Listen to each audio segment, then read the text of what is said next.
আছে, ওরা আজকে যাও, কালকে এই যে সেক্রেটারি সাহেব যেন বলছে তোমাদের 2 জন প্রতিনিধি বা সর্বোচ্চ 3 জনে আনা দরকার হইলে প্রতিনিধি। আর আমরা সিনিয়র প্রেসিডেন্ট সেক্রেটারি, ওরা আমরা এই 4-5 জনের সাথে এমডি সাহেব কালকে বসবেন 11টা থেকে 12টার ভিতরে।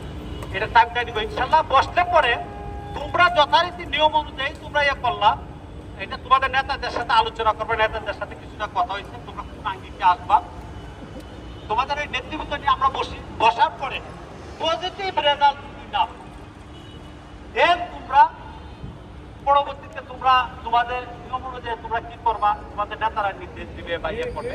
কিন্তু আমাদের আন্তরিকতার কোনো অভাব নাই, এতটুকু বললাম। এখনো আর আলোচনা না বন্ধ করিয়া কখনো কিন্তু কোনো আন্দোলন সফল হয় না, আমরা যা দেখছি।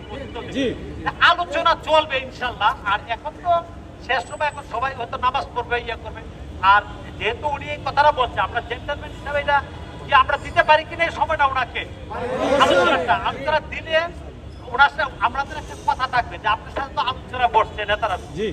আর আরো তো কিছু দাবি দেওয়া আছে, খালি এটাই দাবি না, বেতন দেওয়া। যাই হোক, তোমরা সবাই ভালো থাকো, আমরাও নামাজে যাবো ইনশাল্লাহ। আর আমাদের খুব খারাপ লাগতেছে, ভালো কিভাবে থাকবে, খুবই খারাপ লাগতেছে।